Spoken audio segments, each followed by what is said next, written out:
क्यों भाई, लाखों की संख्या में आप उपस्थित हो, आवाज ऐसी लगेगी क्या? मेरे साथ दोनों हाथ उठाइए,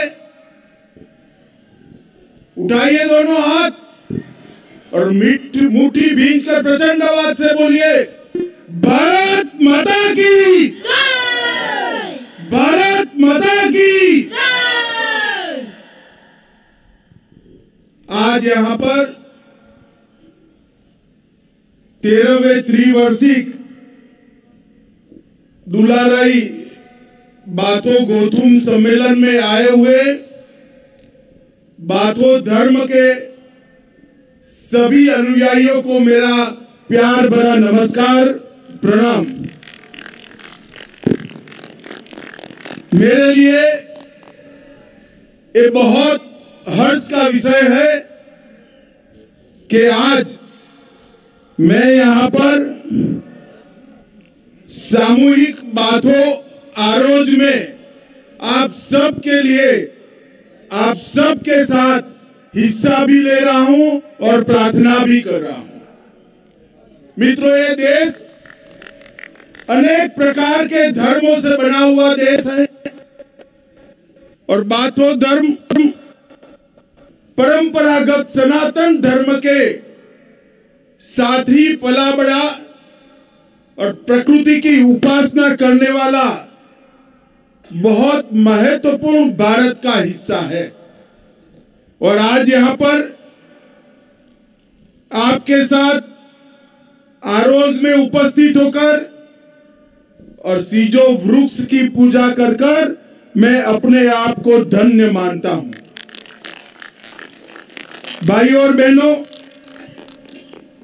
सबसे पहले मैं गुरुदेव कालीचरण ब्रह्मा और बोडोफा उपेंद्रनाथ ब्रह्मा को प्रणाम करता हूं, जिन्होंने बोडो आइडेंटिटी के लिए और बोडो की पहचान के लिए बहुत बड़ा काम किया। आज मैं भारत छोड़ो आंदोलन के 3 शहीद मनीराम, श्री रतन और लारेला कछारी को प्रणाम कर कर मेरी बात करना चाहता हूं। मित्रों, जब मैं भारत का गृह मंत्री बना तब बोडो संघर्ष चल रहा था। तब मैंने उत्तर पूर्व के क्षेत्र के बहुत महत्वपूर्ण समुदाय की मांगों को समझने का प्रयास किया था और जैसे जैसे मैं समझता गया, मुझे मालूम पड़ा कि आप में और बाकी भारत के बीच में कोई अंतर नहीं है, हम सब एक समान है, एक समान है। और तुरंत ही नए नजरिए से मोदी जी की समस्याओं को देखने का जो नजरिया है, उसके नजरिए से प्रयास करने के बाद समाधान भी हुआ और आज बोडोलैंड हत्या, बम धमाके और गोलीबारी की जगह विकास के रास्ते पर आगे बढ़ रहा है। इसको मुझे बड़ा हर्ष और गौरव भी है।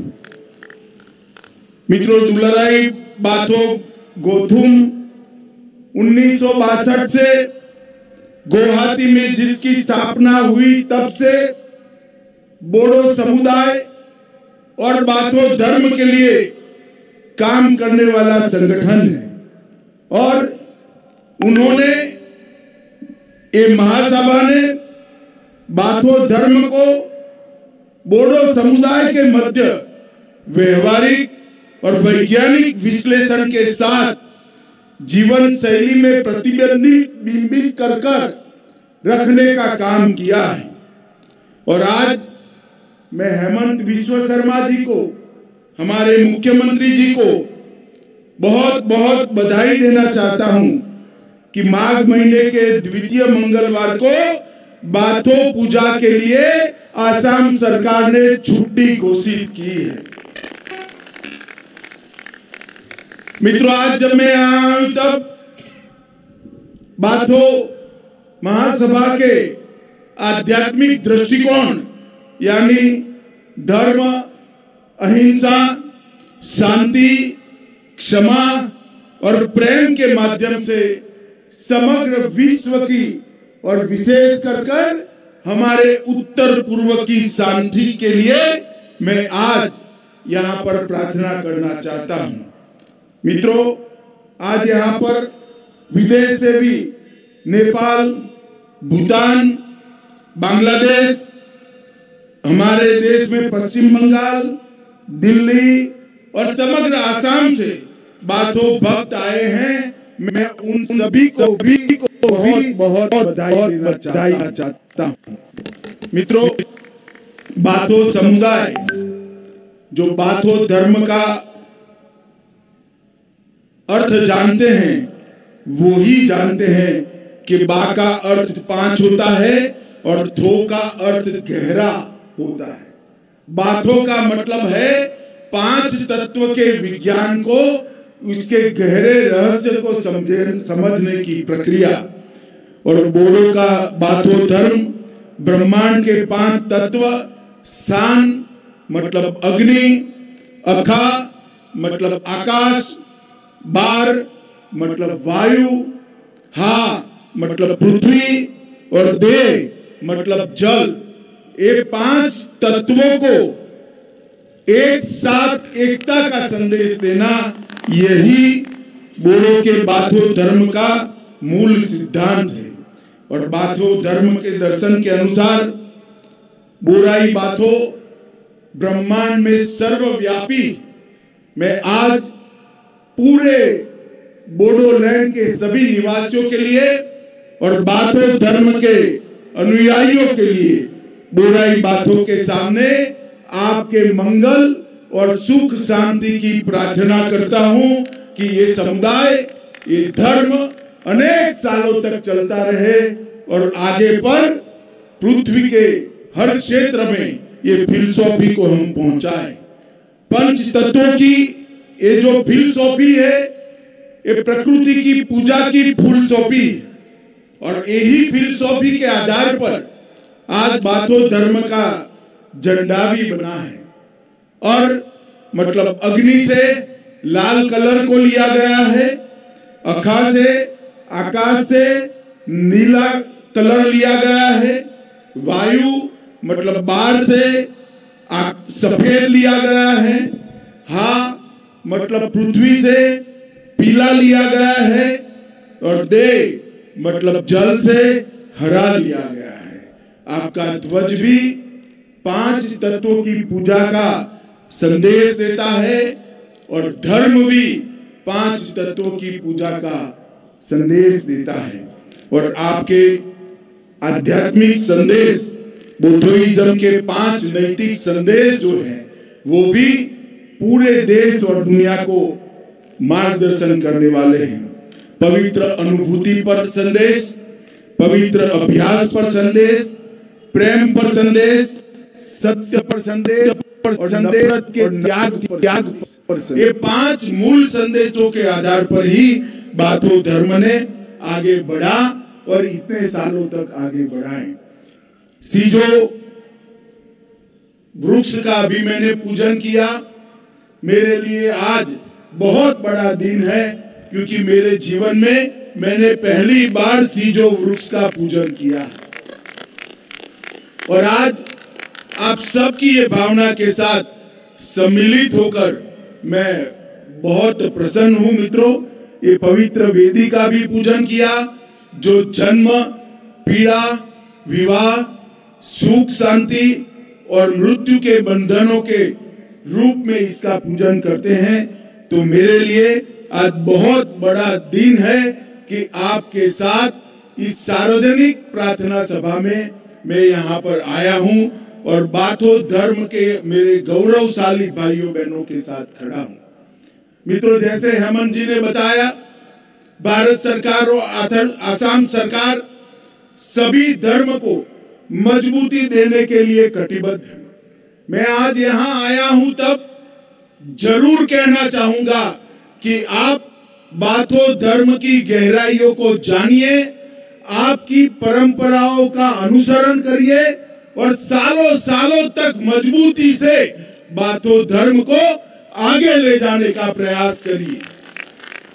हमारे यहाँ प्रकृति से बढ़कर कुछ नहीं होता है और प्रकृति की पूजा करने वाले हमारे जो धर्म है, विशेषकर नॉर्थ ईस्ट के अंदर, उसके संरक्षण और संवर्धन के लिए नरेंद्र मोदी सरकार कोई कसर नहीं छोड़ेगी। सारे प्राकृतिक धर्मों के संरक्षण के लिए जो कुछ भी करना पड़े हम जरूर करेंगे। मित्रों, बोडो आंदोलन का एक बहुत बड़ा इतिहास रहा है। बोडो ने संस्कृति को बचाने के लिए बहुत बड़ा संघर्ष किया है और कांग्रेस की जो नीति थी, मूल समस्याओं से ध्यान भटकाकर सत्ता का भोग करना, इसके कारण हजारों की संख्या में युवा शहीद हुए। कईयों ने अपना भाई खोया, कईयों ने अपना पिता खोया, कईयों ने अपना पति खोया। मगर आज मोदी जी के नेतृत्व में बोडो समझौता हुआ और पूरे बोडोलैंड में आज शांति और सद्भाव का वातावरण बना हुआ है। मुझे आप सभी को कहते हुए गर्व हो रहा है कि पूरे बोडोलैंड में गत 3 साल में एक भी हिंसा की घटना नहीं हुई है। बोडोलैंड अब प्रगति के रास्ते पर चल रहा है।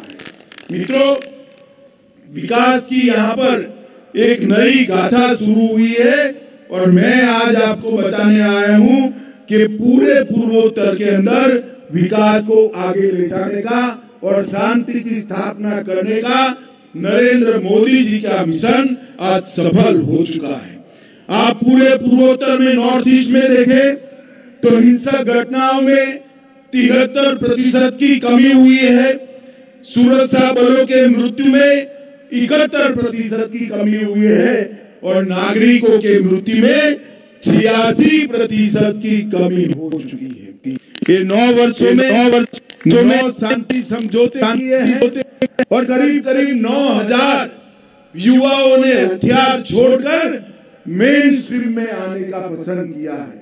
और मैं प्रमोद बोडो जी को विशेष बधाई देना चाहता हूं कि बोडोलैंड आंदोलन के सभी युवाओं को आज मेन स्ट्रीम में लाकर बोडोलैंड के विकास के लिए वो काम कर रहे हैं।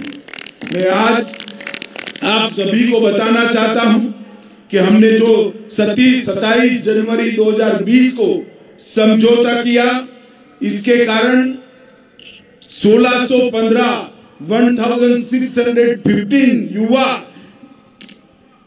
मेन स्ट्रीम में आए। एनडीएफबी समूहों को भंग कर दिया गया और 1500 करोड़ रुपए का विकास का पैकेज एक छोटे के क्षेत्र के लिए दिया गया। 750 करोड़ रुपया आसाम के मुख्यमंत्री हेमंत विश्वकर्मा जी के माध्यम से और 750 करोड़ रुपया नरेंद्र मोदी जी के माध्यम से भारत सरकार ने दिया। और आज हेमंत जी के नेतृत्व में पूरा आसाम शांति के साथ विकास के रास्ते पर आगे चल रहा है। मित्रों, Bodo Kachari welfare autonomous council का गठन कर दिया गया है। आपकी भाषा, हमारी भाषा बोडो को आसाम की सहयोगी भाषा के रूप में राज्य सरकार ने स्थान देने का काम समाप्त कर दिया है। बोडोलैंड टेरिटोरियल रीजन के 10 कॉलेजों को लोकलाइज किया गया है और पूर्व एनडीएफबी के 4200 कैडर को 4 लाख रुपए का मुआवजा देने का काम भी समाप्त कर दिया गया है। हर परिवार जहां से आंदोलन में मृत्यु हुआ था वो सभी को 5 लाख रुपया देने का काम हुआ है। और आज मोदी सरकार ने आवास, बिजली, गैस का सिलेंडर, हर घर में नल, राशन, 5 किलो अनाज हर गरीब को मुफ्त, हर इंसान को 12,000 रुपया, 5 लाख तक का आयुष्मान भारत का कार्ड और जनधन योजना के माध्यम से हर गरीब हर घर में सुगर पहुंचाने का काम किया है। मित्रों, आज जब मैं यहाँ आया हूँ तब मैं बाथो आरोज में आप सभी को मिलकर साथ अर्थ में बहुत आनंदित हूँ और मैं बाथो आरोज में यही प्रार्थना करता हूँ कि बाथो धर्म को नई मजबूती मिले, अपनी परंपरा, अपने धर्म के आधार पर ये समुदाय सालों सालों तक देश के विकास में लगा रहे और समग्र नॉर्थ ईस्ट के सभी यहाँ के स्थानीय धर्म है, जो प्राकृतिक धर्म है, इनकी मजबूती में बाथो धर्म के अनुयायी भी लगे रहे।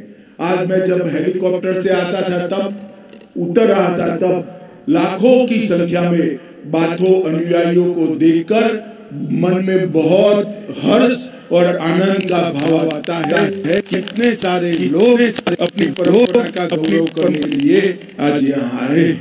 मैं प्रमोद बोरो जी का विशेष आभार इसलिए मानता हूँ कि आज उन्होंने मुझे आरोज के अंदर आने का निमंत्रण दिया, सीजो वृक्ष के पूजन का भी मौका दिया और सबसे बड़ी बात समुदाय के ये सारे मेरे भाइयों बहनों को मिलकर आप लोगों को मुबारकबाद देने का मौका दिया।